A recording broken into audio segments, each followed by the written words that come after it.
महाराज की जय। शांती ब्रह्म एकनाथ महाराज की जय। आद्य गुरु शंकराचार्य भगवान की जय। सब संतन की जय। श्री कृष्णार्पणमस्तु। श्री गुरुचरण विंदार्पणमस्तु। रामकृष्ण हरी आबा. रामकृष्ण हरी. येतो का आवाज? रामकृष्ण हरी. रामकृष्ण हरी.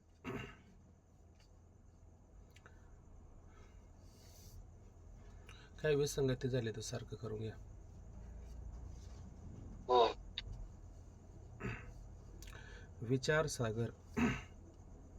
विचारसागर ग्रंथामध्ये तरंग दुसरा आणि दुसऱ्या तरंगामध्ये विषय सुरू आहे सिद्धांत मताने कार्याध्यासाचा संभव. पूर्वपक्षाच्या मताने आपण पाहिलं की कार्याध्यास संभव होत नाही. का अध्यास संभव होत नाही? कारण अध्यासासाठी जी असणारी सामग्री आहे ती सामग्री त्या ठिकाणी सिद्ध होत नाही. म्हणून अध्यास बंध अध्यास नाही, बंध सत्य झाला आणि सत्य पदार्थाची निवृत्ती कर्मानुष्ठानाने त्या ठिकाणी होते असं त्याने त्या ठिकाणी सांगितलं. मग अध्यासाची सामग्री सांगत असताना सत्य वस्तू ज्ञानजन्य संस्कार आणि प्रमातादी दोषत्रय असायला हवेत. त्यामध्ये आपण सत्य वस्तू ज्ञानजन्य संस्कार याचा विचार करून आल्याच्या नंतर त्यामध्ये आपल्या लक्षात आलं की सत्य वस्तू ज्ञानजन्य संस्काराची आवश्यकता नसून संस्काराची आवश्यकता आहे. पण सत्य वस्तू नसून फक्त पदार्थ मिथ्या जरी असला आणि मिथ्या पदार्थाचा संस्कार अंतःकरणावरती जरी झाला तरी अध्यास घडू शकतो. पण तो पदार्थ मात्र सजातीय असला पाहिजे. म्हणून सत्य शब्द वगळून त्या ठिकाणी त्यांनी सजातीय शब्द का घातला तरी पण अशा पद्धतीनं बंध त्या ठिकाणी अध्यस्त ठरतो. आणि बंध अध्यास रूप जर झाला तर अध्यासाची निवृत्ती ही ज्ञानानेच त्या ठिकाणी होत असते. असा विचार करून झाल्याच्या नंतर मग आपण शेवटी कारण कशाला आहे तर कारणत्वाचा विचार करत असताना ते संस्काराला कारणत्व येत असतं असं आपण कार्याचं लक्षण केलं. म्हणजे कार्याच्या लक्षणामध्ये कार्याच्या अव्यवहित पूर्वकाळी असते ही कार्याचं काय लक्षण त्या ठिकाणी आहेत. त्यामध्ये परत दोन शब्दांचा विचार आला होता की जे कार्याच्या अव्यवहित पूर्वकाळी असते ते त्याचं कारण म्हणायचं. आणि पूर्वपक्षी म्हणत होता की जे काय म्हटलं होतं त्याने ओंकार महाराज थोडं हे करा. रामकृष्ण हरी. सिद्धांत मताने सांगत असताना कारणाचं असं लक्षात केलं की जे कार्याच्या अव्यवहित पूर्वकाली असतं त्याला कारण असं म्हणायचं. परंतु त्यांना त्याचं खंडन करत पूर्वपक्ष असं म्हटला की तुम्ही जे अव्यवहित म्हणता तर ते अव्यवहित पद त्या ठिकाणी घालू नका. नुसतं कार्याच्या पूर्वी असतं त्याला कारण असं म्हणा. असं त्या ठिकाणी त्यांनी असं म्हटलं. कार्य उत्पत्तीच्या पूर्वकाळी असतं ते कारणाचं लक्षण करा. आणि सिद्धांत मताने जे कार्याच्या अव्यवहित पूर्वकाळी असतं ते कार्याचं लक्षण करा. मग असं सांगत असताना मग हे संस्काराला कारण आहे असं जर म्हटलं तर त्याचं कारण असं होतं की मग याच्यामध्ये आपल्याला स्वर्ग नरक हा विषय त्या ठिकाणी उपस्थित केला. आणि स्वर्ग नरकाचा विचार उत्पन्न होत असताना त्यामध्ये निषिद्ध कर्म केलं की त्याच्यात नरकाची प्राप्ती होती आणि विहित कर्म केलं की स्वर्गाची प्राप्ती त्या ठिकाणी होते. मग आता जर पूर्वकाळी असं जर म्हटलं तर मग त्या ठिकाणी ते नाही अव्यवहित पूर्वकाळी जरी म्हटलं तर शास्त्र वचनाला म्हणे विरोध येतो. शास्त्र वचनाला का विरोध येतो तर विरोध येण्याच्या मागचं कारण असे ते विरोध येण्याचं कारण असे की कर्म आपण आता करतो म्हणजे विहित कर्म आपण हे आज केलं तर स्वर्गाधिकाची प्राप्ती आपल्याला बहुत काळाने होत असते. मग जर तुम्ही अव्यवहित पूर्वकाळ म्हटला तर आता कर्म केल्याच्या नंतर तत्पर तुम्हाला स्वर्गाची प्राप्ती व्हायला पाहिजे. जर निषिद्ध कर्म केलं तर तत्पर तुम्हाला नरकाची प्राप्ती व्हायला पाहिजे. मग ते पूर्वकाळाने होते का? जर आमचं म्हणणं तुम्ही मान्य केलं की ते पूर्वकाळाने आहे का नाही होते असं जर मान्य जर केलं तर मग शास्त्र वाचनाला विरोध येत नाही. आणि तुम्ही अव्यवहित पूर्वकाळ जर म्हणले तर मग शास्त्र वाचनाला विरोध येतो. बरोबर आहे ना? तुम्ही जर पूर्वकाळाने म्हटले आता कर्म करा, आता विहित कर्म केलं, स्वर्गाधिक तुम्हाला प्राप्त होणार आहे, पण देहपातानंतर प्राप्त होणार आहे का आता लगेच होणार आहे? म्हणजेच तुम्ही कारणाच्या लक्षणामध्ये काय करा की पूर्वकाळ शब्द घाला. बरोबर आहे की नाही? आणि अव्यवहित म्हणजे अत्यंत जवळचा क्षण असा जर शब्द घातला तर आता कर्म केलं की आत्ताच आम्हाला स्वर्गाधिक किंवा नरकाधिक प्राप्त व्हायला पाहिजे. म्हणून हे शास्त्रवचनाला विरोध येतो.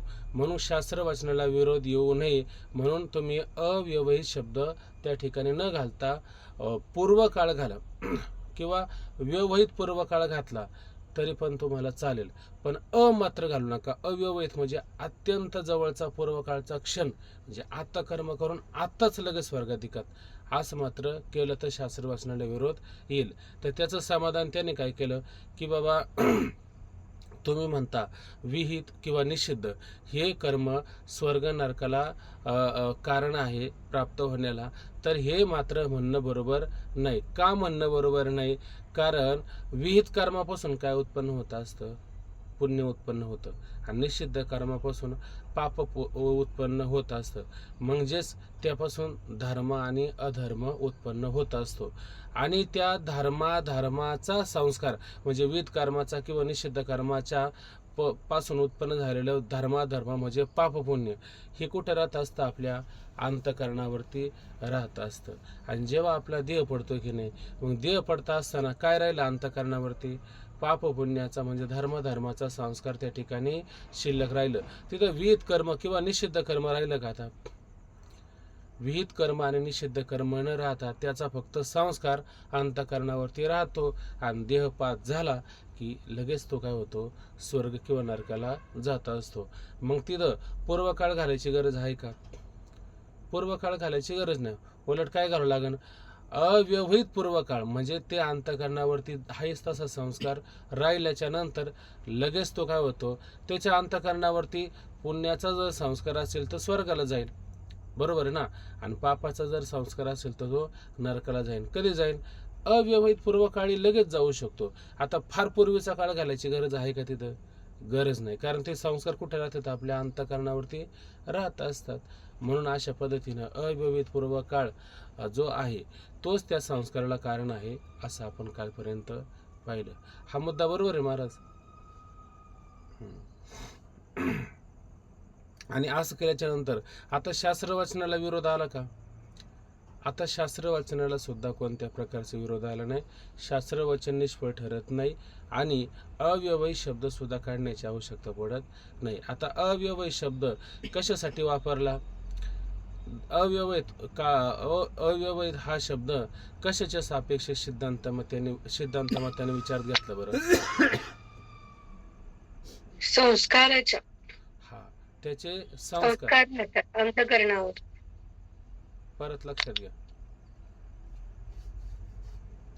लक्षात घ्या काय राहतात अंतकरणावरती?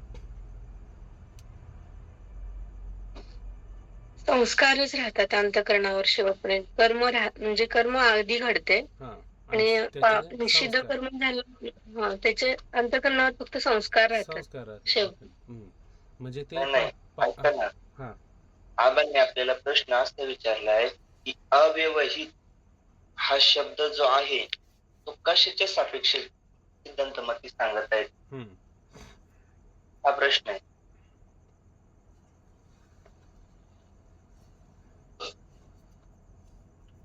चांगलं कर्म, वाईट कर्म, चांगले आणि वाईट कर्माचे चांगले आणि कार्य उत्पन्न होण्यासाठी. ऐका, ते अव्यवहित शब्द आहे ना, हा सिद्धांत मात्याने का वापरला? त्यांचं म्हणणं आहे तुम्ही चांगलं कर्म केलं, वाईट कर्म केलं, त्या चांगल्या आणि वाईट कर्माचं काही तात्पर्य नाही. त्याचा पापपुण्याचा संस्कार अंतकरणावरती राहतो की नाही? पापपुण्याचा संस्कार अंतकरणामध्ये राहतात आणि तेच अव्यवहित. लक्षात घ्या, प्रत्यक्ष तुम्ही चांगलं कर्म केलं, वाईट कर्म केलं याच्याशी काही कर्तव्य राहत नाही. फक्त त्यापासून उत्पन्न झालेलं पाप आणि पुण्य त्या अंतःकरणामध्ये राहतं आणि देह पडल्याच्या नंतर त्या पाप पुण्याच्या जोरावरती तो उत्तर लोकाला प्राप्त होत असतो. म्हणून इथं अव्यवहित पूर्वकाळ लक्षात घ्यायचा, बरोबर की नाही. फार पूर्वकाळ लक्षात घेण्याची आवश्यकता नाही आणि शास्त्रवचन निष्फळ ठरत पण नाही, असं लक्षात घ्यायचं. पण आता खालचा पॅरेग्राफ आपल्याला एक शंका होती माझी. अव्यवहित पूर्वकाळ नाही तो सांगितलेला आहे की नाही, मग त्याच्याबद्दल शंका पूर्व पक्षाला निर्माण केली ना, की म्हणजे अव्यवहित पूर्वकाळ असं पूर्व पक्षी म्हणतोय ना. अव्यवहित पूर्वकाळ पूर्व पक्षी कशाला म्हणून, हा सिद्धांताचं मत चालू आहे, तुम्ही वाचा. पण मग अव्यवहित पद काढा असं कोण म्हणते मग?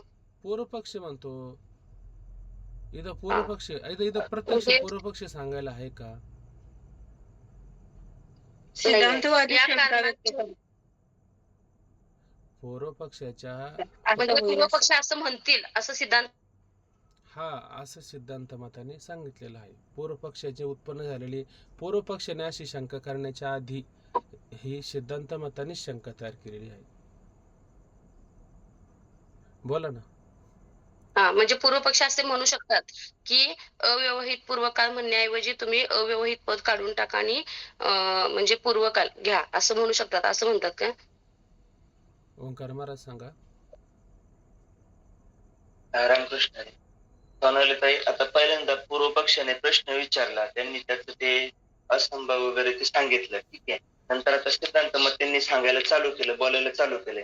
परंतु आता हे सिद्धांत मतीमध्ये बोलत असताना काय होईल की पूर्व पक्षी असं म्हणू शकेल, त्याच्यामुळे सिद्धांत मतीच म्हणतात की पुढे जाऊन त्यांनी शंका करण्यापेक्षा इथं मी शंका करून काढतो आणि त्याचं उत्तरही मीच सांगतो, किंवा पुढे जाऊन तो असं म्हणशील तर ते आताच ते निवळून घेतो. म्हणजे हे सिद्धांत मतीच बोलत आहेत, पण एक शंका म्हणून बोलत आहे. त्याचं समाधान खाली सांगितलेलं आहे. आता समाधान आपलं खाली पाहिजे, ठीक आहे.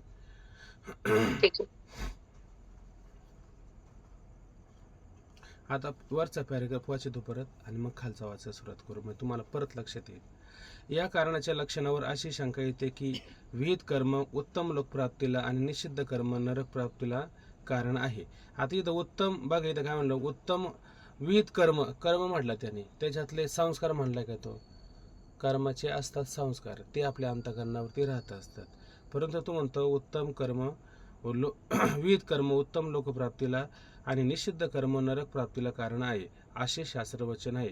त्यास विरोधी येईल कायिक वाचिक व मानसिक क्रियेचे नाव कर्म आहे आणि कर्म अनुष्ठानानंतर लागलीच कर्माचा नाश होतो. बघा, लोकांतर प्राप्ती तर देह पातानंतर बहुत कारणे होते, तेथे विहित निषिद्ध कर्म अव्यवहित पूर्वकाळी मात्र नाही.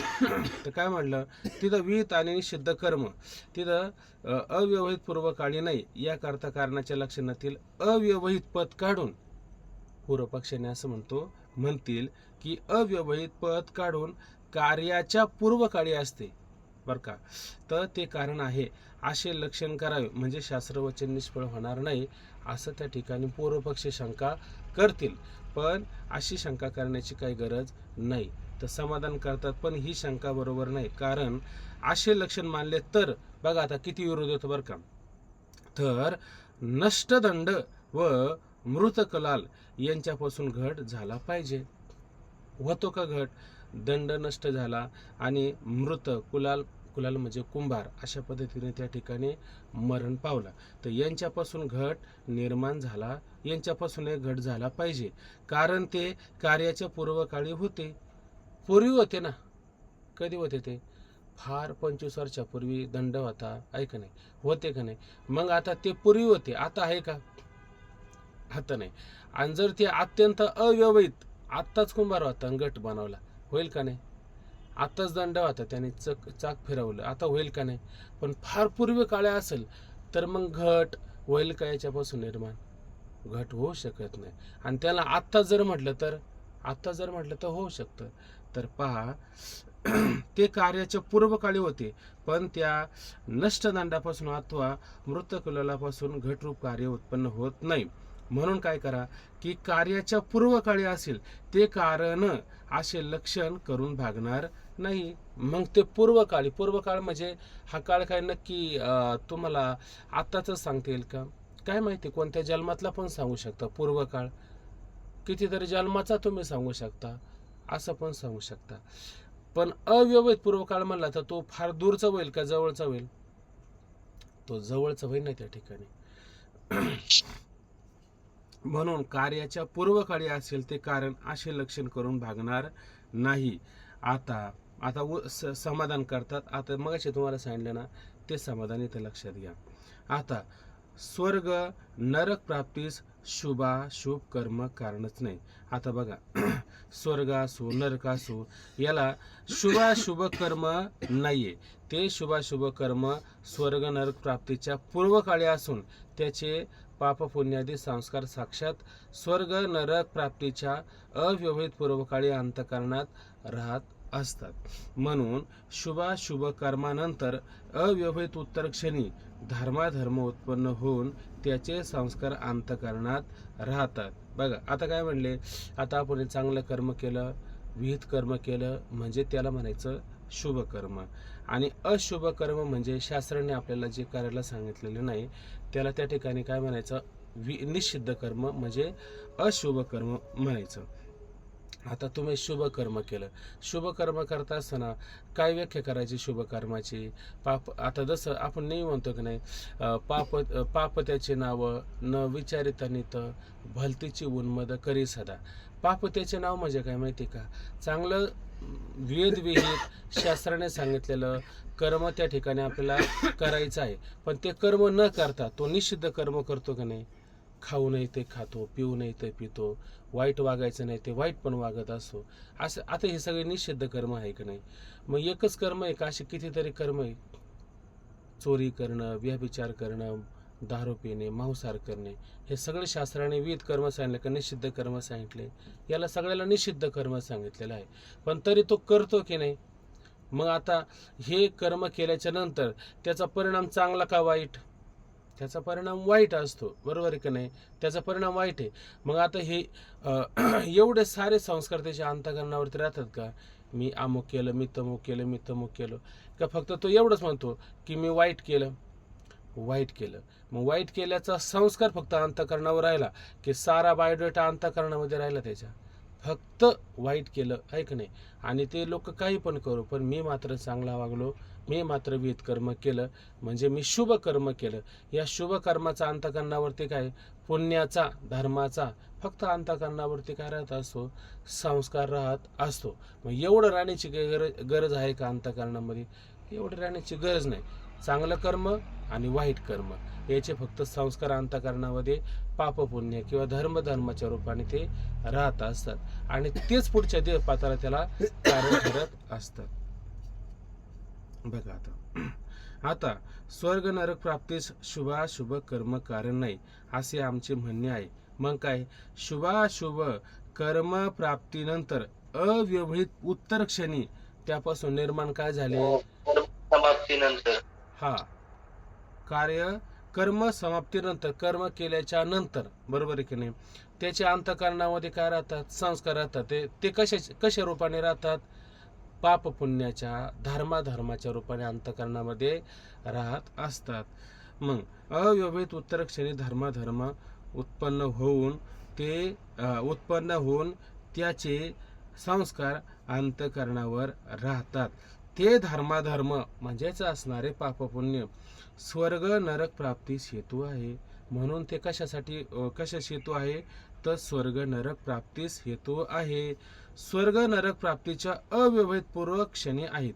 बरं, स्वर्ग त्याचा देह पडणारे, देह पडत असताना त्याच्या अंतःकरणामध्ये लहानपणी काय केलं, म्हातारपणी काय केलं, तारुण्यावस्थेत काय केलं, एवढं सगळं लक्षात आहे का? एवढं सगळं लक्षात राहत नाही. परंतु मात्र त्याच्या असणाऱ्या पाप पुण्याचा किंवा धर्माचा संस्कार तो अंतःकरणात राहतो, आणि अंतःकरणात राहिल्याच्या नंतर जेव्हा देह पडतो त्या देहाला पडल्याच्या नंतर लगेच त्याची गती निश्चित असते का नाही? त्याची गती निश्चित असते. ज्याने निषिद्ध कर्म केलं तो नरकापर्यंत स्वाभाविकपणे जातच असतो, आणि विहित कर्म करणारा स्वर्गाधिकाची प्राप्ती करत असतो, आणि निष्काम कर्म करणारा कुठं जाईल बरं? आता त्याच्या अंतःकरणात काही संस्कार राहिला का? कारण जसं नाथ महाराज म्हणतात नाही, केले कर्म झाले त्याचे भोग आले, उपजले मेले ऐसे किती. मग जर एखाद्याने कर्म केलेलेच आहे बर का, पण ते कर्म करता असताना कोणत्याही प्रकारची सकामता अंतःकरणामध्ये न ठेवता ते कर्म जर झाले असतील तर तो कुठे जाईल? आता निष्काम कर्म तो मुक्त होणार. कारण त्याला सकाम जर कर्म केलं तर मग स्वर्ग नरक प्राप्ती होऊ शकते. पण जर कर्म निष्काम जर अंतःकरणामध्ये घडले असतील, बरोबर आहे की नाही? म्हणजे निष्काम कर्म करणारा कधी कधी चांगलंच करतो असं नाही, त्याचं तो पण वाईट कर्म कधी कधी करतो. आता नाथाने घाणाघाती हल्ले केले की नाही, यवन कापून टाकले की नाही, शिवाजी महाराजांनी लढाई केल्या का नाही, मग हे काही चांगले कर्म आहे का? हे वाईटच कर्म आहे ना, ही पण वाईटच कर्म आहे. पण याच्यामध्ये हे कशासाठी कर्म केले? धर्माचं रक्षण करण्याकरता ही कर्म केलेले असतात. म्हणून ह्या कर्माचे पण संस्कार अंतःकरणामध्ये राहतात की नाही? हे सकाम जर असतील तर राहतील, आणि निष्काम असेल तर राहील का? ते म्हणायला तरी राहतील का? सांगायला तरी राहतील का? म्हणजेच याचा अर्थ ते स्वर्ग नरक प्राप्तीला कारण ठरू शकत नाही, ते मुक्त व्हायला कारण ठरू शकतात, असं त्याचं कारण आहे. बरं, असं आपल्याला अव्यवहित शब्दाचा विचार चाललाय ना, त्याचा विचार करू. पाहता परत, शुभ कर्म समाप्तीनंतर अव्यवहित उत्तरक्षणी धर्म उत्पन्न होऊन त्याचे संस्कार अंतःकरणावर राहतात. ते धर्माधर्म स्वर्ग नरक प्राप्तीस हेतू आहेत. स्वर्ग नरक प्राप्तीच्या अव्यवहित पूर्वक क्षणी आहेत. आता हे स्वर्ग नरक प्राप्तीच्या आणि देहपात होण्याच्या आधी हे अंतःकरणावरती आहे का नाही? अंतःकरणामध्ये आहेच. आणि म्हणजे कसे अव्यवहित पूर्व क्षणी, बघा ओंकार मला शब्द काय त्याने, अव्यवहित पूर्व क्षण आहे का नाही? पूर्व क्षण, पूर्व काळ. मग आता तिथं अव्यवहित पूर्व काळ आणि व्यवहित पूर्व काळ. व्यवहित पूर्व काळ जर झाला ना तर तो जवळचा काळ होऊ शकत नाही, फार दूरचा काळ होऊ शकतो. पूर्व काळ पण आहे, शब्दाची संगती जवळजवळ सारखीच लागत असते. म्हणून संस्कार कसे झाले? अव्यवहित पूर्व काळाचे झाले, म्हणजे अत्यंत जवळच्या क्षणाचे झाले. आणि व्यवहित पूर्व काळ म्हणला का फार दूरचा तो काळ होऊ शकतो. म्हणून अव्यवहित पूर्व क्षणी असेल तेच कारण. आता कारणाचं लक्षण करताना काय म्हटलं ते, की अव्यवहित पूर्व क्षणीचा जो अंतकाळ आहे तेच त्या ठिकाणी कारण लक्षात घेतलं पाहिजे. कशासाठी? कार्य उत्पन्न होण्यासाठी. कार्य उत्पन्न म्हणजे स्वर्ग नरकादिकाला जाऊन तिथला एक देह भोगणं, अशा प्रकारचे कार्य होऊ शकतं. त्या कार्याच्या कारणाकरता तो अव्यवहित पूर्वक्षण तोच त्याचं कारण ठरू शकतो, असे मान्ययुक्त आहे. बघा आता उदाहरण देऊन सांगतात म्हणजे हे लक्षात येईल. सर्प ज्ञानानंतर बहुत काळाने सर्पाध्यास होतो. बघा आता सर्पज्ञानानंतर, सर्प कधी पाहिला? आपल्याला सत्य सजत्य कधीतरी पाहिलं की नाही तुम्ही? फार कधीतरी पाहिलेला असेल 20-25 वर्षापूर्वीनंतर. मग त्या सर्पज्ञानानंतर बहुत काळाने सर्पाध्यास होतो. आता सर्प पाहिला दिवसा आणि संध्याकाळी लगेच आपल्याला सर्पाध्यास झाला, असं होईल का? की आता पाहून लगेच झाला, असं होईल का? तो कधी होतो? बहुत काळाने होतो. त्या काळी सर्पज्ञान तर नाहीये. मग सर्पाचा अध्यास होत असताना त्या काळामध्ये सर्पाचं ज्ञान असतं का? सर्प असा लांबट असतो, वाकडा तिकडा असतो, गवाळ्या काहीतरी ओवे त्याच्यामध्ये, असा त्याचं वर्णन पण त्याच्यामध्ये केलेलं आहे.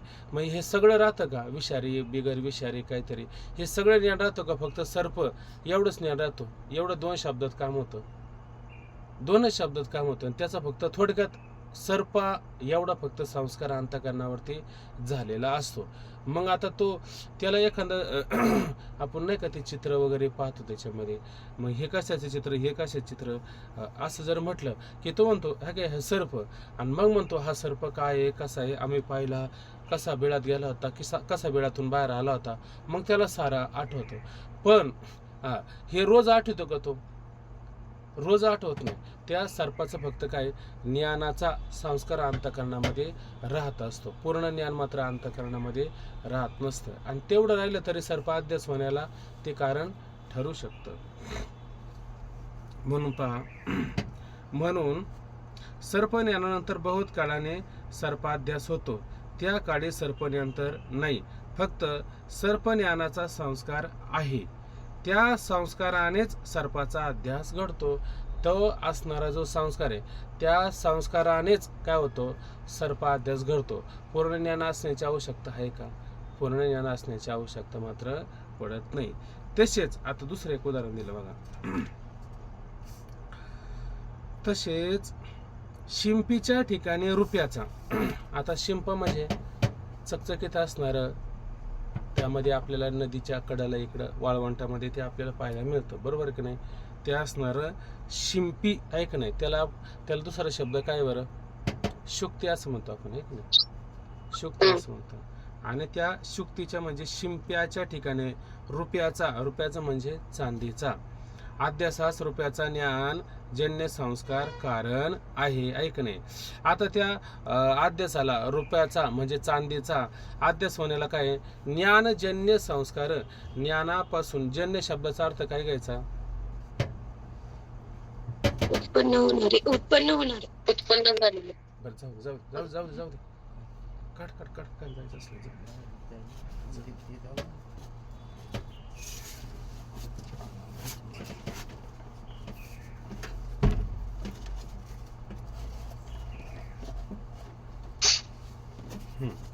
ज्ञानजन्य म्हणजे काय, ज्ञानापासून उत्पन्न झालेले संस्कार, बरोबर की नाही?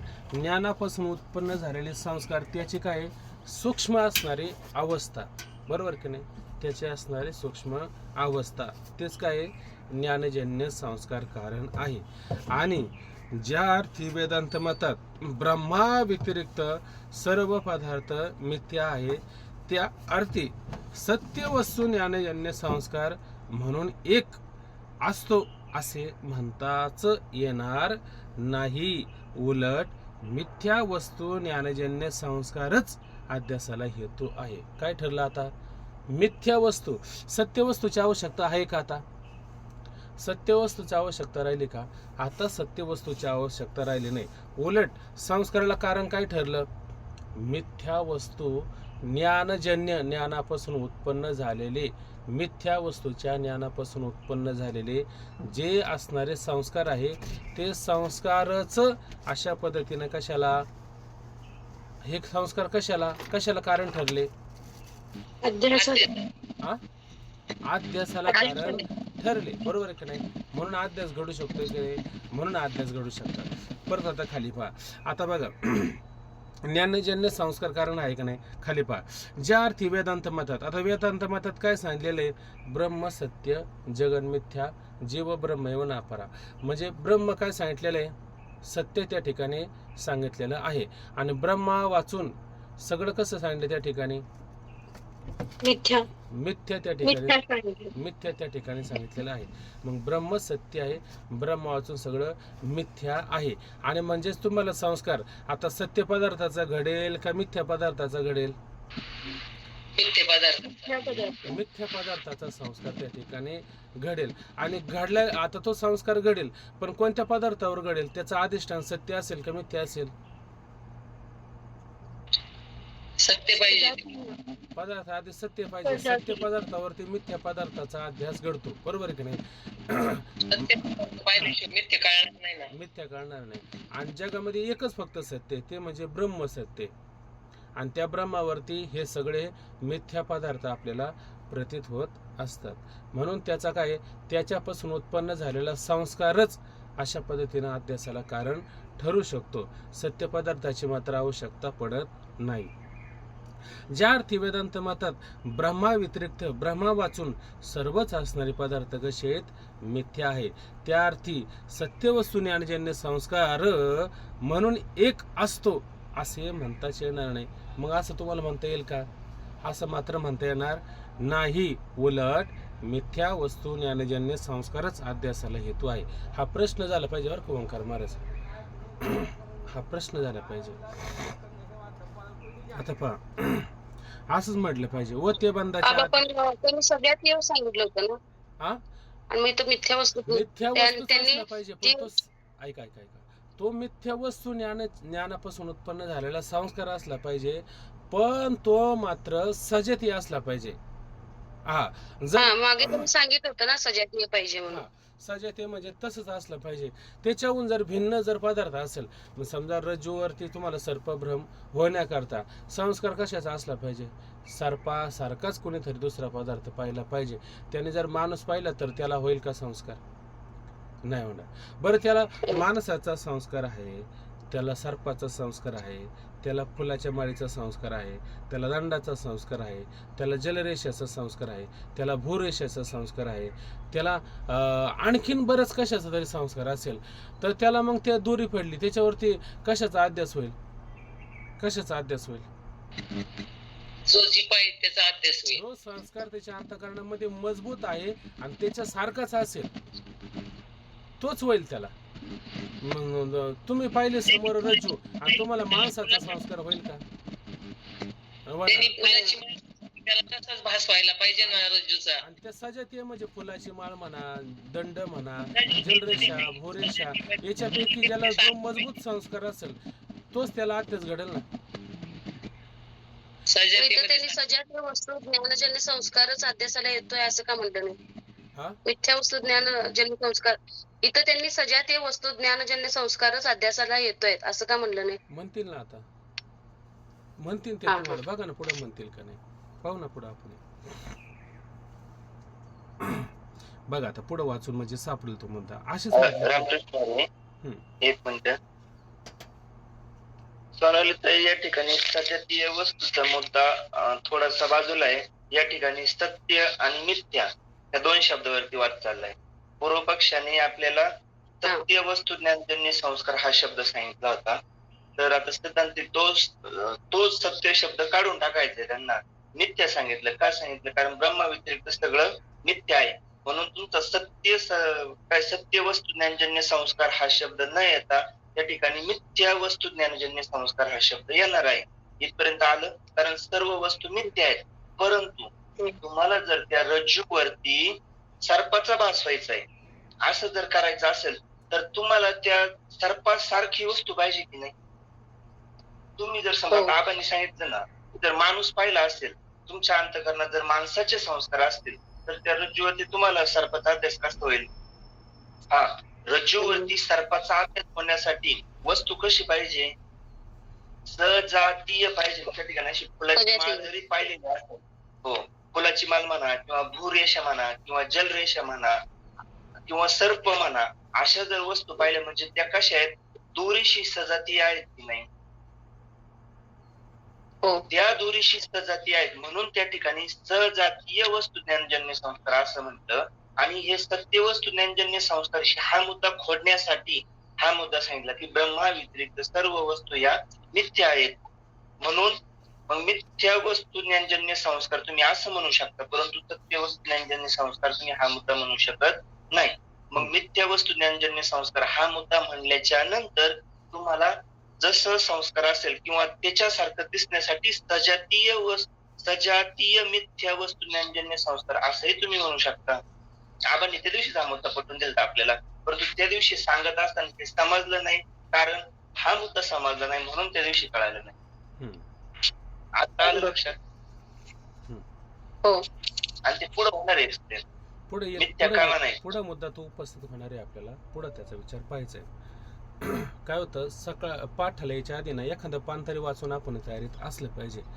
आता काय पुष्कळ आपल्याकडे लोक नाही राहिले, आता आपण मोजके लोक राहिले, त्याच्यामुळे जास्त गडबड गोंधळ होण्याचं पण काम नाही शिल्लक राहिलं. मग आपण सावकाश करू, आपल्याला काही गडबड नाही, पण मुद्दा मात्र आपला लक्षात आला पाहिजे, बिगर मुद्द्याचं मात्र गेलं नाही पाहिजे. हे तुम्ही शंका करताना चांगली शंका आहे, करत जायची शंका, तुम्हाला तुमच्या बरोबर सगळ्यांचं समाधान होतं, हे पण महत्वाचं आहे.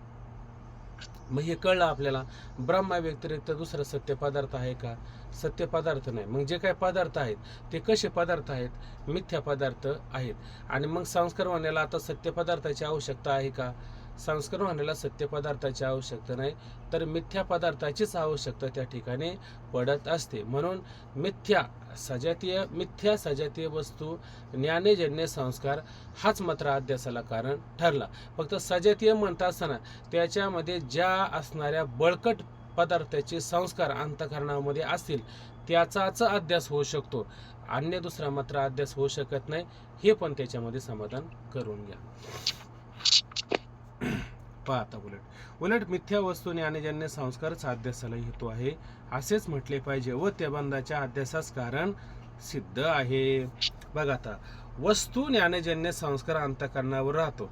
कोणता वस्तू ज्ञानजन्य संस्कार अंतःकरणावरती राहतो? सत्य वस्तू ज्ञानजन्य संस्कार अंतःकरणावरती राहिला का मिथ्या वस्तू ज्ञानजन्य संस्कार अंतःकरणावरती राहिला? आता मिथ्या वस्तू मिथ्या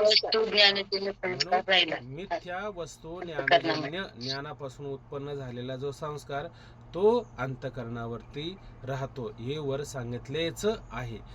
ज्याचे अंतःकरणावर पूर्वीचा सर्प ज्ञानजन्य संस्कार नाहीत तर का अन्य वस्तू ज्ञानजन्य संस्कार आहे.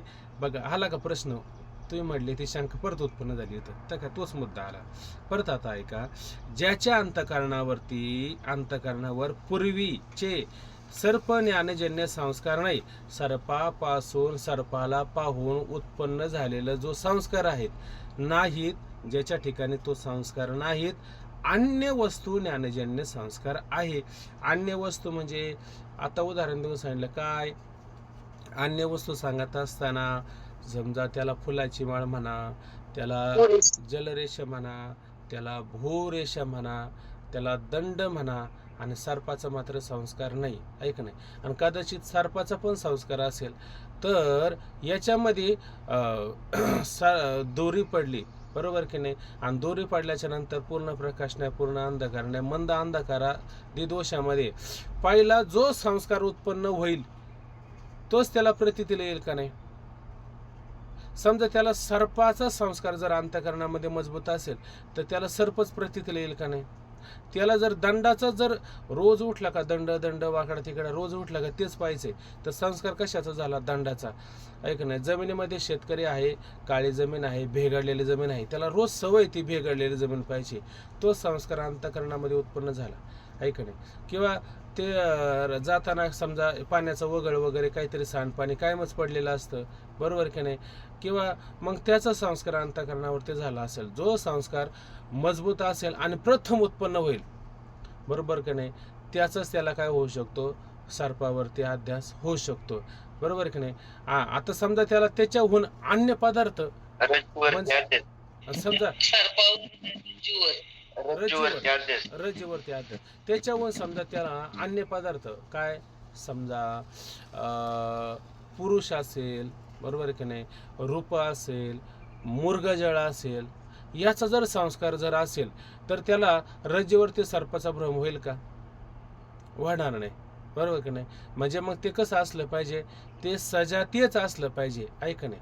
आणि मिथ्या सजातीय वस्तूचा उत्पन्न झालेला संस्कार अंतःकरणावर राहिला तर तो त्याला अध्यास होऊ शकतो. त्याच्या वाचून जर अन्य पदार्थ जर असेल तर मात्र अध्यास घडेल का? अध्यास मात्र घडणार नाही. अन्य वस्तू ज्ञानजन्य संस्कार आहेत त्यास रज्जूवर सर्पाध्यास होत नाही. या प्रकाराने अध्यासाहून पूर्वी, बघा शब्द काय आहे? अध्यासाहून पूर्वी म्हणजे भ्रम होण्याच्या आधी सजातीय वस्तूच्या ज्ञानाचा संस्कार अवश्य आहे. आता बघा काय शब्द आला इथं? मिथ्या सजातीय वस्तूच्या ज्ञानाचा संस्कार अंतःकरणावर असेल त्यालाच काय? रज्जूवर सर्पाचा भ्रम होऊ शकतो. अन्य जर संस्कार अंतःकरणावरती असेल तर मात्र अध्यास घडणार नाही. म्हणून काय? तो असणाऱ्या सत्य आपलं मिथ्या सजातीय वस्तूच्या ज्ञानाचा संस्कार अंतःकरणावरती असणं आवश्यक आहे व तो बंधाच्या अध्यासाविषयी सिद्ध आहे. आणि तोच काय? बंध होण्यासाठी, आहे का नाही? बंध म्हणजे काय बरं? बंध शब्दाचा विचार केला आपण, अनात्म अहंकाराधिक अनात्म वस्तूला त्या ठिकाणी काय बंध असं म्हटलेलं आहे. आता सरळ आपण अनात्म अहंकार वस्तूचा बंध म्हणजे काय? सरळ मुद्दा घ्यायचा की आता तो जन्माला आला की नाही, बरं मग आता तो जन्माला आल्याच्या नंतर त्याला काहीतरी नाव ठेवलं का नाही? काहीतरी नाव ठेवलं आणि मग काय ओवे ते जन्मलिया बालकाशी नाव देत उठे, ऐका ना. त्याला जर नाव ठेवलं आणि तो नाव आता तो म्हणतो का हे नाव फक्त ह्या शरीराची ओळख करण्याकरता आहे असं म्हणतो का? हे नावच आता माझं आहे असं म्हणतो. खरं त्याला नाव तरी आहे का? त्याला कोणत्या प्रकारचं नाम रूप वगैरे काय आहे का? त्याला कोणत्या प्रकारचं नाम नाही, रूप नाही, काही पण नाही. परंतु त्या नामाच्या ठिकाणी त्याने आसक्ती ठेवली का नाही? बर, मग आता त्या नामाच्या संबंधाने हा देह आणि देहावरती पण आसक्ती आली का नाही? बर, मग आता पुढं काय झालं? मग परत कोणत्या आश्रमातला आहे हा? त्या आश्रमाचा विचार परत त्याच्यामध्ये आला. परत आश्रमाचा विचार आल्याच्या नंतर परत कोणत्या वर्णातला आहे? आश्रम झाले, 4 आश्रम असतात की नाही? 4 आश्रम असतात. 4 वर्ण पण आले, ब्राह्मण, क्षत्रिय, शूद्र, वैश्य वगैरे हे वर्ण पण आले. पण मी अमुक जातीचा आहे, मी अमुक वर्णाचा आहे. परत मी कोण आहे? मी स्त्री आहे का मी पुरुष आहे? परत अशा पद्धतीचा हा बंध तयार झाला. त्याच्यानंतर मी काळा आहे का गोरा आहे? मी ठेंगणा आहे का बुट्टा आहे? मी गरीब आहे का मी श्रीमंत आहे? बघा बरं, आता किती बंध तयार झाले त्याच्या ठिकाणी? एक बंध तरी आहे का? इतके सारे बंध त्याच्या ठिकाणी काय झाले? तयार झाले त्या ठिकाणी. मग हाच काय बंध? आता मला सांगा, तो काळा गोरा ठेंगणा बुट्टा गरीब श्रीमंत हे सगळं तो आहे का? हे सगळे शरीराचे धर्म आहेत, हे सगळे शरीराच्या सापेक्ष आहे, हे सगळे शरीराच्या सापेक्ष आहे. पण त्याने स्वतःच्या ठिकाणी मानायला सुरुवात केली का नाही? त्याने स्वतःच्या ठिकाणी मानायला सुरुवात केली आणि हाच त्याला बंद झालाय की नाही? बंदाला कारण काय ठरलं? अनात्म अहंकारादी. अहंकारादी म्हणजे काय? मी आणि माझं, हाच अहंकार असतो एक मनुष्याला. आणि याच्यापासून काळा गोरा जवळचा दूरचा श्रीमंत गरीब वर्णाचा जातीचा पातीचा अमुकाचा तमुकाचा हाच त्याच्या ठिकाणी बंद तयार होतो. सांगा, हे बंद होण्याचं काही कारण आहे? त्याच्या ठिकाणी ठेवलेली आसक्ती, मी आणि माझं असं म्हणत राहणं, हाच काय अहंकारादी असणारा बंद त्या ठिकाणी आहे असं बघा. कारण अहंकारादी अनात्म वस्तू आणि त्याचे ज्ञान हाच बंद आहे. बघा, आता अहंकारादी अनात्म वस्तू, अहंकार अनात्म काय काय बरं याच्या ठिकाणी? शरीर आत्मा आहे का अनात्म आहे? शरीराच्या सापेक्ष नातेवाईक अनात्मा, हे सगळं अनात्म आहे का नाही? मग अहंकारादी अनात्म वस्तू आणि त्या असणाऱ्या वस्तूचं काय? त्याला ज्ञान आहे का नाही? हे शरीर आणि ह्या शरीराचं ज्ञान, हा माझा आणि त्याचा असणारं ज्ञान, ही संपत्ती आणि त्या संपत्तीचं असणारं ज्ञान, हे जगत आणि त्या जगताचं असणारं ज्ञान, याच्या ठिकाणी हा काय झालेला आहे? थोडक्यात हाच त्याच्या ठिकाणी बंद आहे. आणि बंद कुठपर्यंत आहे? जोपर्यंत त्याला खरा वाटतो तोपर्यंत तो बंद आहे. आणि जर त्याला खोटा वाटला, देह आधी काय खरा, देह संबंधी पसारा. आता देहच आधी काय खरा नाही आणि देह संबंध पसारा काय खरा असेल का? खरा नाहीच आहे ना, बरोबर की नाही? आणि जोपर्यंत खरा असतो तोपर्यंत त्याची परंपरा चालू आहे की नाही? कोणती परंपरा पाहतो बरं आपण? एक परंपरा पाहिली, एक अनर्थ परंपरा. अनर्थ परंपरा म्हणजे कोणती अनर्थ परंपरा? जन्म मरणाची येर झाला घालणं, हीच असणारी काय? अनर्थ परंपरा. ही अनर्थ परंपरा का नित्याने चालत राहिली बरं? त्याचं कारण आहे त्याने खोट्या असणाऱ्या ऐक नाही म्हणजे अनात्म वस्तूच्या ठिकाणी काय केलेलं आहे? माझं असं म्हणायला करून सुरुवात केलेली. म्हणजे त्याचं त्याला ज्ञान आहे, पण कोणाचं ज्ञान नाही खरं. त्याला ज्ञान असायला पाहिजे कोणाचं? आद्यस्थ पदार्थाचं ज्ञान असलं पाहिजे का अधिष्ठान पदार्थाचं ज्ञान असलं पाहिजे? आणि जगताला अधिष्ठान कोण आहे? जगताला अधिष्ठान ब्रह्म हे जगातला अधिष्ठान आहे का नाही? मग त्या ब्रह्माचं उलट त्याला खरं ज्ञान असलं पाहिजे, बरोबर आहे की नाही? आणि ह्या बाकीच्याचं खरं ज्ञान का खोटं ज्ञान? हे खोटं ज्ञान असलं पाहिजे. पण ह्या जगताचं खरं ज्ञान आहे त्याला, म्हणजे जगताचं सामान्य ज्ञान का विशेष ज्ञान? विशेष ज्ञान आहे का नाही? आणि परमात्म्याचं सामान्य ज्ञान, परमात्म्याचं सामान्य ज्ञान आणि परमात्म्यावरती आद्यस्थ असणाऱ्या जगताचं विशेष ज्ञान आहे. जेव्हा तुम्हाला परमात्म्याचं विशेष ज्ञान होईल आणि जगताचं सामान्य ज्ञान होईल त्यावेळेस तुम्हाला बंद राहील का? मग बंद राहणार नाही, बरोबर? आता पहा, अहंकारादी अनात्म वस्तू आणि त्याचे ज्ञान हाच बंध अध्यासाला कारण आहे. ठीक आहे. अनात्म वस्तूची जेव्हा प्रतीती असते तेव्हाच ती वस्तू असते, प्रतीती नसेल तेव्हा ती वस्तू स्वरूपे करून नसतेच. ह्याच हेतूने सुषुप्तीमध्ये कोणत्याही विषयाची प्रतीती येत नाही, म्हणून सर्व प्रपंचाचा अभाव वेदाने प्रतिपादन केलेला आहे. इथपर्यंत पहा जरा की बघा की आता असं उदाहरण घ्यायचं की जसं आपण ज्ञानेश्वरीचा वाटतं काहीतरी 5वा अध्याय पाहिला होता. त्या 5व्या अध्यायामध्ये तो जो पुरुष सांगितला होता, काय श्लोक होता, विद्या विनय संपन्ने ब्राह्मणे गवी हस्तिनी, ऐक ना, शोनेचे व शुपाकेचे पंडिता समदर्शिन. तो इतका समत्वाला त्या ठिकाणी प्राप्त झालेला आहे, ऐक नाही. त्या समत्वामध्ये तो फक्त सगळ्या ठिकाणी जसं पाहतो घटाचे प्रकार वेगवेगळे असतात, पण सगळीकडे काय असते, मातीच त्या ठिकाणी असते, बरोबर की नाही. म्हणजे तो काय पाहतो, माती, म्हणजे सगळीकडे घट मोठा लहान असेल तर फक्त माती सगळीकडे आहे असं तो त्या मातीला समत्वाने पाहतो की नाही.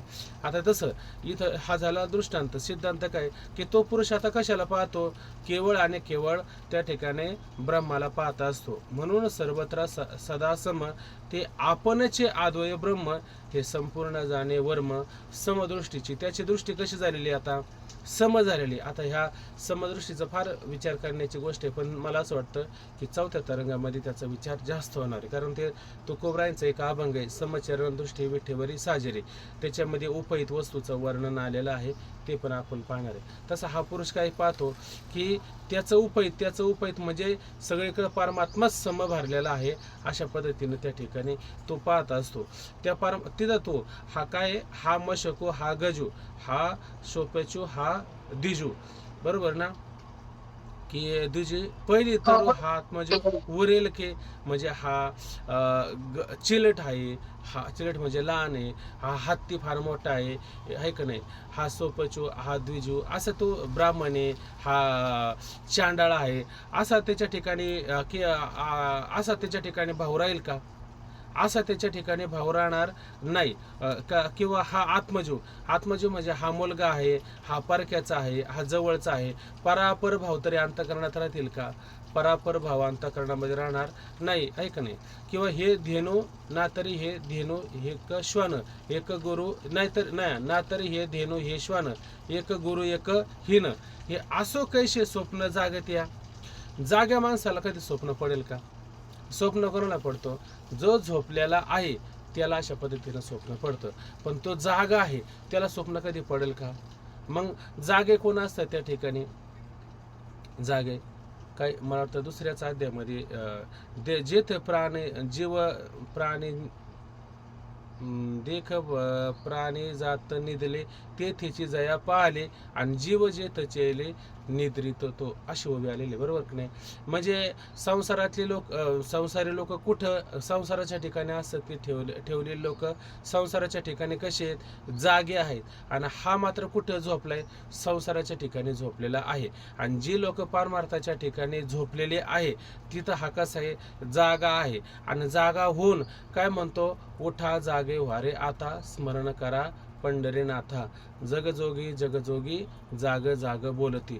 बरं, जाग कोण बोलती, जे परमार्थाच्या ठिकाणी जागे आहे ते जाग करतात, आणि जे परमार्थाच्या ठिकाणी झोपलेत ते कोणाला जागे करतील का, जागे करायला ते आधी जागे असायला हवेत ना, आहे का नाही. म्हणून जे परमार्थाच्या ठिकाणी जागे आहे, ब्रह्मस्वरूपाला यथार्थ जाणणारे आहेत, आहे का नाही, त्यांना कधी परत स्वप्न पडेल का, जाग्या माणसाला कधी स्वप्न पडेल का. मग हे असो कैसे स्वप्न जागत या, जाग्या माणसाला हे स्वप्न नाही. मग त्याला तो एक गुरु एक हिन, हे श्वान, हे सोपज, हे द्विज, ह्या ब्राह्मणे, हा चांडाळे, हे कुत्रा आहे, ही गाय आहे, ऐक नाही, हा जवळचा आहे, हा परका आहे, हे स्वप्न, ऐक नाही, हे सगळं स्वप्नावतच आहे का नाही. हे जाग्या माणसाला कधी स्वप्न होईल का. आणि जागा कोणता, परमार्थात असणारा तो जागा. कशावरून विषय नेला काय माहिती, ऐक नाही. तर ते अहंकारादी अनात्म वस्तू, ऐक नाही, याचा अध्यास कोणाला घडतो आणि कोणाला घडत नाही. तर इथं जो झोपलेला आहे त्याला अध्यास घडतो, आणि जो जागा आहे त्याला मात्र अध्यास घडत नाही. ज्ञानेश्वरीची प्रत्येक ओवी विचारसागराच्या कोणत्या ठिकाणी बसणार नाही, असं होतच नाही. अख्खी ज्ञानेश्वरी या विचारसागरामध्ये सांगायची झालं ना, तरी अख्खी ज्ञानेश्वरी इथं तंत बसते, गाथा सुद्धा आणि भागवत सुद्धा लागतो, इतकं तंत आहे. परंतु आता हे जास्त सांगायला गेलं की त्याच्यामध्ये वेळ होत राहतो. कारण त्या ओव्या कशा असतात, सूत्ररूपाने असतात, आणि ओव्या जर सूत्ररूपाने असल्या ना, सूत्र थोडंच असतं, शब्द थोडे असतात, आणि विचार त्याच्यामध्ये पुष्कळ असतात, व्यापक स्वरूपाचे असतात. म्हणून तूर्त फक्त समजायचं आणि पुढे चालायचं. चला असो. की आता आपला मुद्दा काय सुरू झाला होता की अनात्म वस्तूची जेव्हा प्रतीती असते, हे असो कैसे स्वप्न जागीत या, इथं मुद्दा फिसकाटला होता म्हणून तिथं आलो होतो. आता अनात्म वस्तूची जेव्हा प्रतीती असते तेव्हाच ती वस्तू असते, प्रतीती नसेल तेव्हा ती वस्तू स्वरूपे करून नसते. बघा आता अनात्म वस्तू आणि त्या अनात्म वस्तूची प्रतीती शब्दाचा काय घ्यायचा अर्थ बघा, कोणाला आठवत असेल तर प्रतीती शब्दाचा अर्थ काय होतो बरं, त्याला अनुभव असा शब्द घ्यायचा. ओळख पाहिजे आपल्याला, हा, त्याची ओळख, त्याचा अनुभव असं पाहिजे आपल्याला, बरोबर की नाही. बरं, ज्या शब्दाची प्रतीती म्हणजे ओळख नाही, अनुभव नाही, ऐक नाही, त्याचा बंध घडेल का? त्याचा बंध घडणार नाही. म्हणजे प्रतीती, अनुभव किंवा त्याचा अर्थ ज्ञान जरी घेतलं तरी, ज्ञान जरी घेतलं तर, बरोबर आहे की नाही. समजा एखाद्या वस्तूचं आपल्याला ज्ञान असेल, बरोबर की नाही, तर ती वस्तू आपल्याला त्या ठिकाणी कळू शकते, समजू शकते, बरोबर की नाही. आणि त्या वस्तू जर ज्ञानच नसेल तर ती वस्तू कळेल का आपल्याला? ह्या ग्रंथाचं समजा कोणाला अनुभवच नाही, त्याला हा ग्रंथ कळेल का? नाही कळणार. पण ज्याला अनुभव आला त्याला हा ग्रंथ कळेल का नाही? मग ज्याला अनुभव नाही, ज्याने कधी पाहिला नाही, ज्याने कधी वाचलं नाही, त्याला हे ग्रंथ सांगितलं, तो थांबल का ग्रंथापाशी? तो ऐकेल का ग्रंथ? ऐकणार नाही. म्हणजे याचा अर्थ त्याला ज्ञान नाही, बरोबर की नाही. आणि ज्याला त्याचं ज्ञान आहे तो ग्रंथापाशीच आहे की नाही. म्हणजे जर प्रतीती असेल, इथं काय दिलं बघा बरं खाली, बघा आता जाऊ दे, तो मुद्दा राहू द्या. अनात्म वस्तूची जेव्हा प्रतीती होते असते, अनात्म वस्तू म्हणजे काय, हे शरीराचे बंध, हे नातेवाईक जगत वगैरे, हे सगळ्या अनात्म गोष्टी, याची प्रतीती असते तेव्हाच ती वस्तू असते. प्रतीती नसेल तेव्हा ती वस्तू स्वरूपे करून नसते. जर त्याची प्रतीती नसेल तर ती स्वरूपे करून तिचं स्वरूप तरी सिद्ध होईल का? तिचं स्वरूपही सिद्ध होणार नाही, कारण प्रतीतीच येत नाही. जसं आता पहा बरं, तुम्ही झोपता की नाही, आणि झोपल्यानंतर तुम्हाला स्वप्नही पडत नाही. मग स्वप्न पडत नाही तेव्हा ती एक अवस्था असते, गाढ अवस्था असते, तिला कोणती अवस्था म्हणतात? सुषुप्ती अवस्था म्हणतात. सुषुप्ती अवस्थेमध्ये दुपारी फार थकून आलेलं आहे, काम करून आलेलं आहे, ऐक नाही, 1-2 मिनिटं सुद्धा आता बसूशी वाटत नाही, असं अंथरुणावर अंग टाकलं की असे त्याचे डोळे झाकतात आणि तो एकदम त्याला झोप लागते. पण ती गाढ अवस्था जी असते ना, तिला सुषुप्ती म्हणतात. तर झोपला की ती सकाळी 10 वाजता झोपला आणि संध्याकाळी 5 वाजता उठला, ठीक आहे, एवढा तास झोपला. एवढा तास झोपल्याच्या नंतर 5 वाजता उठल्याच्या नंतर मस्तपैकी फ्रेश होऊन उठवतो, बरोबर की नाही. आता त्याला म्हटलं तुम्ही झोपले त्या टायमाला आम्ही काय काय खाल्लं माहिती आहे का, कुठं कुठं फिरून आलो माहिती आहे का? तर तो म्हणेल का मला माहिती आहे, असं म्हणाल का? बरं, तो झोपला होता, बरोबर की नाही. तर त्यावेळे समजा एखाद्या गाडी, आता त्या गाडीमध्ये समजा तो झोपलेला आहे, ती गाडी आता सगळीकडे फिरते, बरोबर की नाही. ती गाडी आता सगळीकडे फिरून चालली, गावाला फिरते, शहरात फिरते, रस्त्याने फिरते, कुठं कुठं फिरते गाडी. बरं, आता हा झोपलेला आहे, याला सुषुप्ती अवस्थेत आहे. मग आता याला ह्या सगळ्या गोष्टीचा अनुभव आहे का? कुठं कुठं फिरून आला, काय काय झाला? काहीच नाही, ऐक नाही. आणि जे जागे लोक होते त्यांना मात्र सगळ्याचा अनुभव आला का नाही? सगळ्या गोष्टीचा अनुभव आला. पण याला का अनुभव आला नाही? हा त्यांच्या बरोबर नव्हता का? हा सुद्धा त्यांच्या बरोबर होता, परंतु याला मात्र प्रतीती नाही. आणि प्रतीती नाही तर अनुभव येईल का त्याचा अनुभव येणार नाही, असं सरळ का नाही. म्हणून अनात्म वस्तूची प्रतीती असेल तर बंद, आणि प्रतीती नसेल तर बंद आहे का? मग बंद त्या ठिकाणी नाहीये. पाहता खाली, अनात्म वस्तूची जेव्हा प्रतीती असते तेव्हाच ती वस्तू असते. वस्तू प्रतीती नसेल तेव्हा ती वस्तू स्वरूपे करून नसतेच. याच हेतूने सुषुप्तीमध्ये कोणत्याही विषयाची प्रतीती येत नाही. सुषुप्तीमध्ये खाल्लं पिलं फिरला याची काही प्रतीती आहे का? उलट त्याला माहिती सुद्धा नाही मी कुठं झोपलो, आहे का नाही. कसं, जसं माऊली म्हणतात, निद्रितेची अंगेशी सापू तैशी उर्वशी. बघा, ऐक नाही, तो झोपलेला आहे, सुषुप्ती अवस्थेत गेलेला आहे. एका बाजूला उर्वशी येऊन झोपलेली आहे आणि स्वर्गातली उर्वशी येऊन त्याच्या शेजारी झोपलेली आहे, की नाही, किती दुर्मिळ आहे. आणि एका बाजूला सर्प येऊन त्याच्या ठिकाणी झोपलेला आहे, पसरलेला आहे. एका बाजूने अनुकूलता आहे आणि एका बाजूला त्याला प्रतिकूलता आहे. परंतु तो आता अनुकूलतेशी किंवा प्रतिकूलतेशी संबंध आहे का त्याचा? त्याला काही संबंधच नाही ना. का बरं? जर जागेपणी इकडून साप इकडून उर्वशी, मग त्याला त्याचा अनुभव आला असता. परंतु तो अनुभव तरी भोगतो का आता इकडं? त्याला प्रतीती येते का? जर प्रतीती येत नसेल तर त्याला अनुभव येईल का? तर त्याला कोणत्या प्रकारचा अनुभव सुद्धा येऊ शकत नाही. म्हणून म्हणून अनात्म वस्तूची जेव्हा प्रतीती असते तेव्हाच ती वस्तू असते. प्रतीती नसेल तेव्हा ती वस्तू स्वरूपे करून तिचं स्वरूपे करून म्हणजे काय, स्वरूपच सिद्ध होत नसते. याच हेतूने सुषुप्तीमध्ये कोणत्याही विषयाची प्रतीती येत नाही. म्हणून सर्व प्रपंचाचा अभाव वेदाने प्रतिपादन केलेला आहे. का नाही?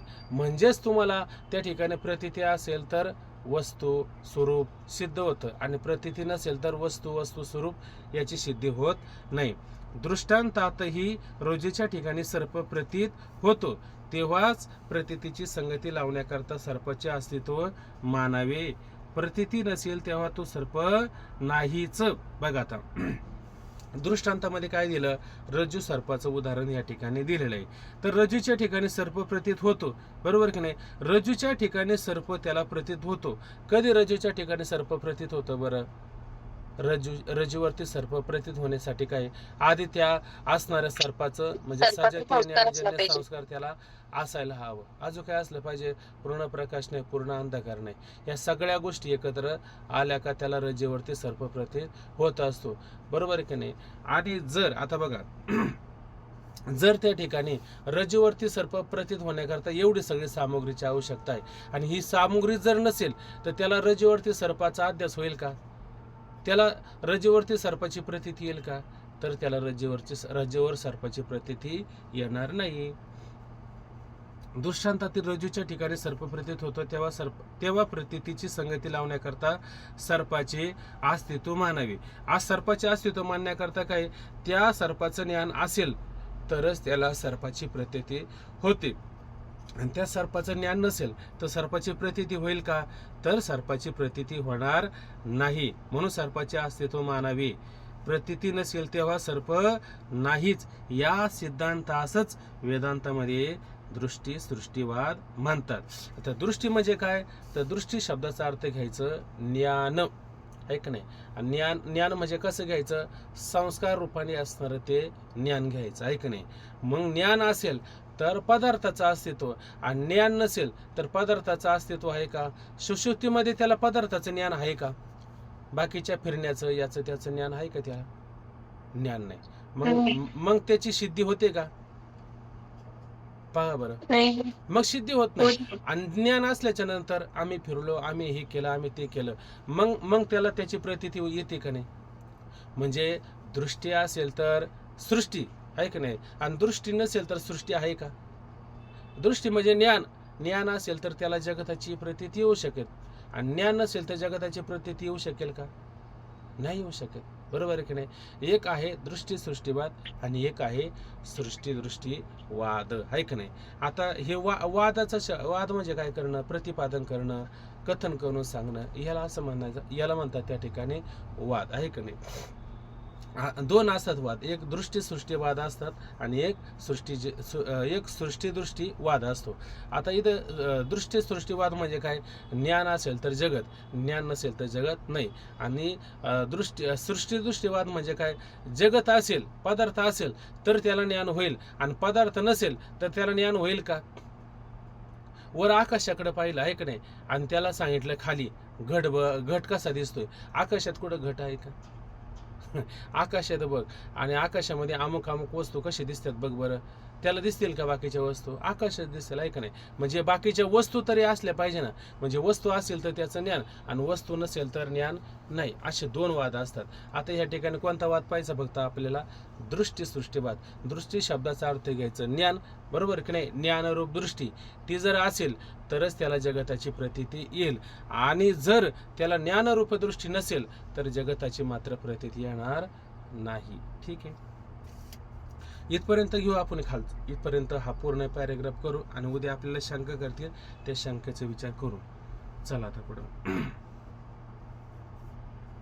अशा रीतीने अनंत अहंकारादी आणि त्याचे ज्ञान उत्पन्न होते आणि लय पावते. बघा बरं का, अशा रीतीने अनंत अहंकारादी आणि त्याचे ज्ञान उत्पन्न होते आणि लय पावते.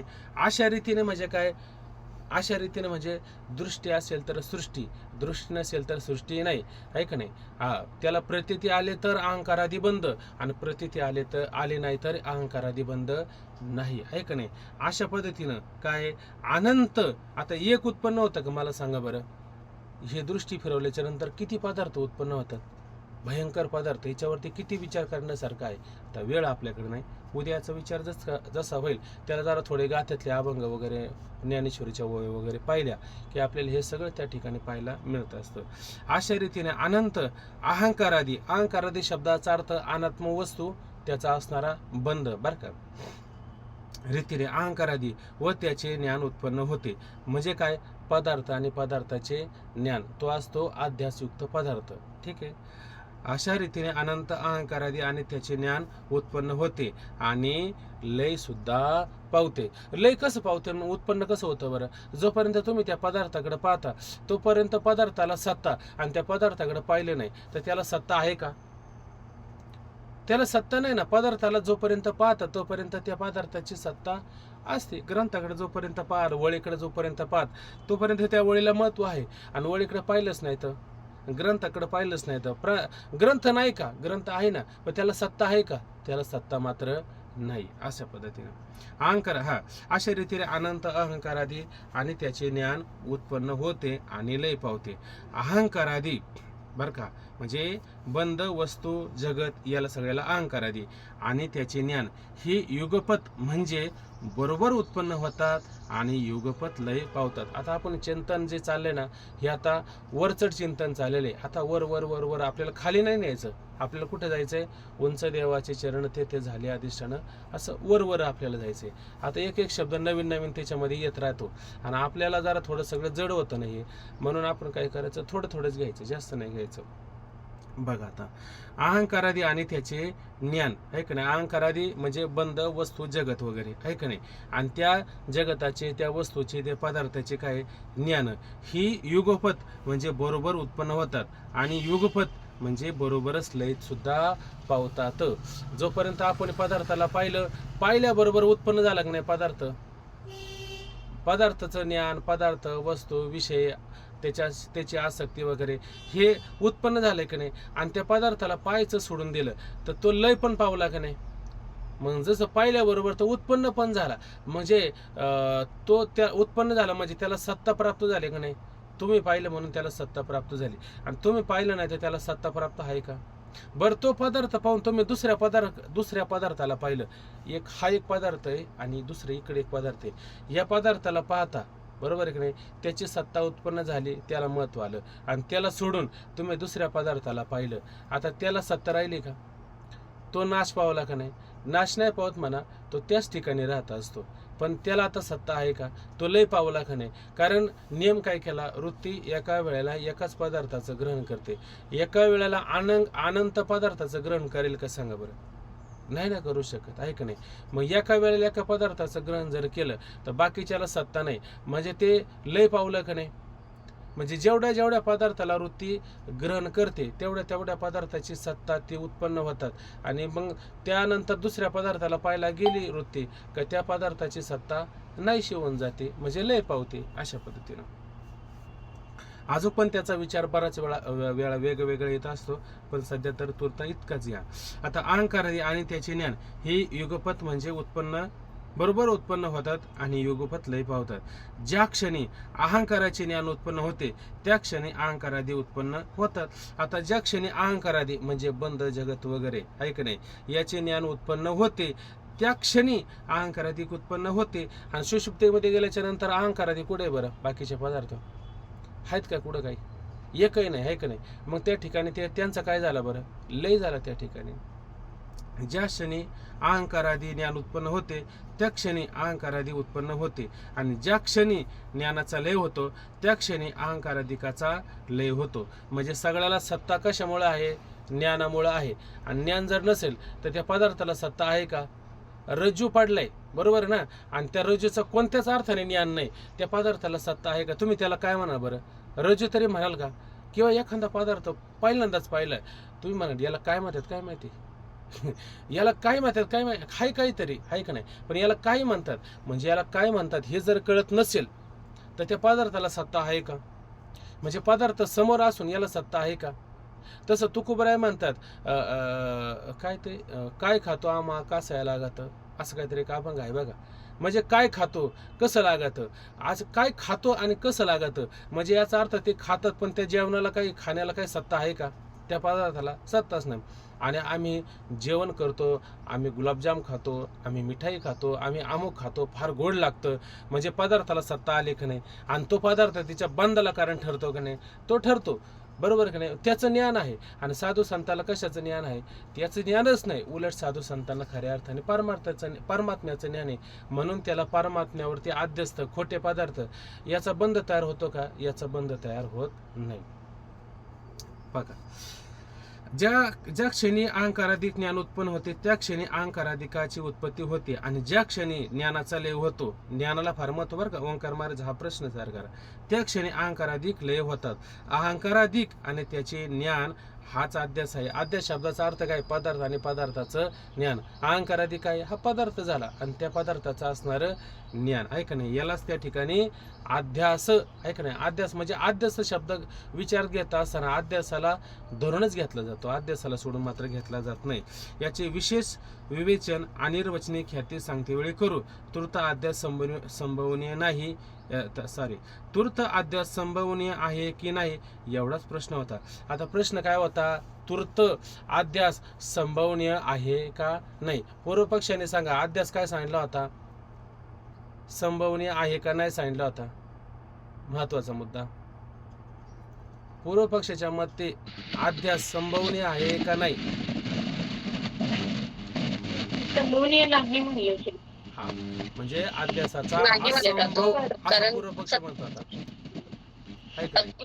आणि आता काय सिद्ध झालं? अध्यास संभव आहे हे सिद्ध झालंय का नाही? म्हणजे आता मुद्दा आपल्या लक्षात आलाय की नाही? लक्षात आलेला आहे. ठीक आहे, आता बाकीचा विचार आपण आता एक नवीन शंका उद्या तयार होणार आहे, त्या शंकेविषयी विचार आपण उद्याला करू. आता या ठिकाणी थांबून घेऊ. ओम पूर्णमदः पूर्णमिदं पूर्णात् पूर्णमुदच्यते पूर्णस्य पूर्णमादाय पूर्णमेव